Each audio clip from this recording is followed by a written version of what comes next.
Hey guys, welcome to another video and thanks for clicking on this one. This particular video is to set the stage of what you can expect for the coming week. This week we are in the week of July 27th and we do have a lot of key information that will likely move the market. And we're talking about things like earnings and we're talking about things about the economy in this video. So if you're new here, welcome. If you're a returning subscriber, thanks for clicking on this one. Now, understand that the purpose of this video is to, like I said, set the stage. But one of the other things to remember is that there are key data that sometimes would move the market, whether it's information about tariffs, or it could be information about the economy, or it could be earnings. So let's start with earnings. This week is going to be magnificent. Let's put it that way, because most of the Magnificent 7 companies are reporting earnings. And why is it important? Why are we going to talk about this first? Well, understand that the Mag 7, the Apple, Microsoft, Nvidia,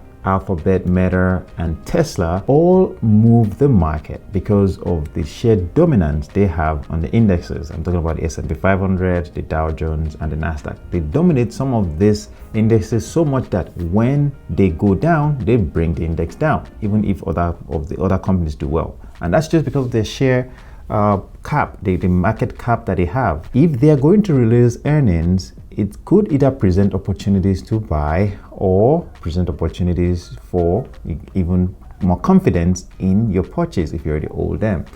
So let's start with the first one that will be reporting earnings, and that would be on Wednesday for Microsoft and Meta. These two are big. We know that Microsoft has done quite well in the past. Their stock price has been increasing steadily.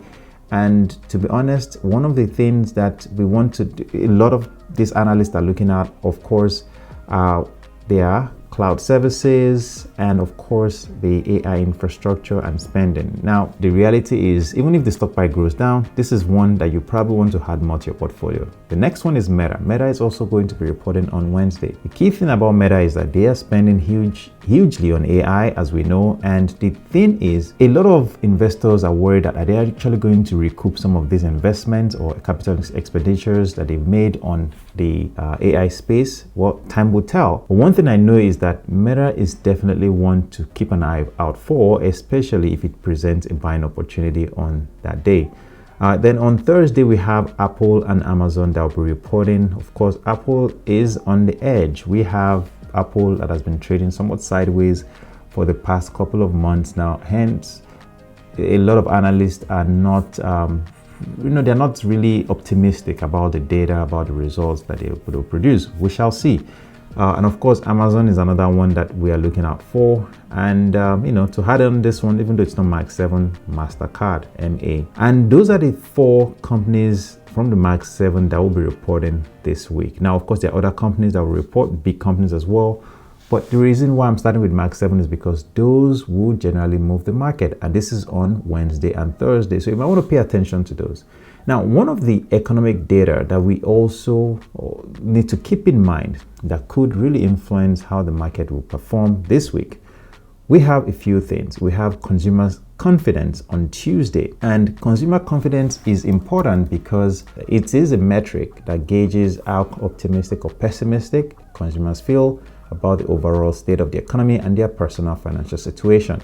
Of course, if consumers are worried, that is not a good thing for the economy, and of course the stock market will take a hit.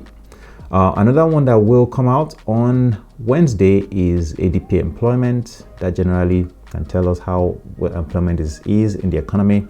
That is something to keep in mind. And of course, we have the FOMC interest rate decision on Wednesday and Fed Chair Powell conference on Wednesday as well. Then on Thursday, we have the initial jobless claims.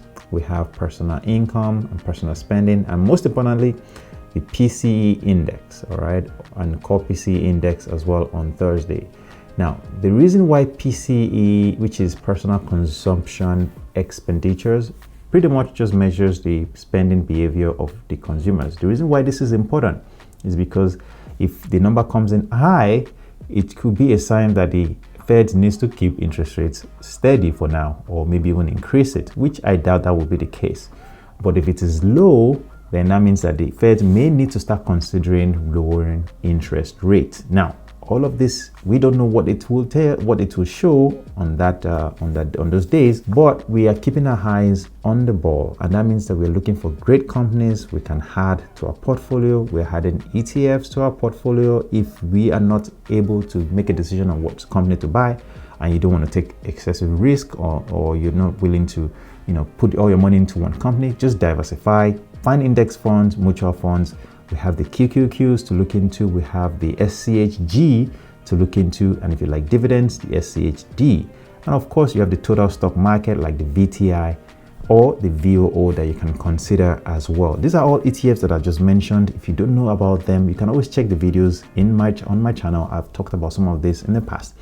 Now, one important one though that I think I'm leaving for last is the tariffs. As we know, that President Trump has given the deadline of August 1st for all these other countries that are yet to make a deal, And if they don't make a deal by then, the tariffs will be implemented, which is not a good thing for any country, including the United States. August 1st comes to be, I believe that is on Thursday at the recording of this video, which means that if we do not do anything, as on Friday, I mean, if we do not do anything in terms of these tariffs, if the president doesn't say anything or change his course, then there's a chance that Friday, when these tariffs get implemented, the market can get volatile.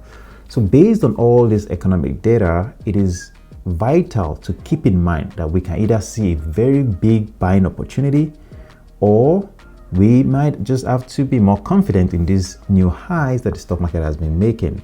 Because if any of this information comes out over the course of the week or this week, and there are positive news or catalysts to the market, well, we might continue to break new highs, which is why they always say that we don't try to predict what will happen. It's better we stay ready and be prepared to take on opportunities when we see them.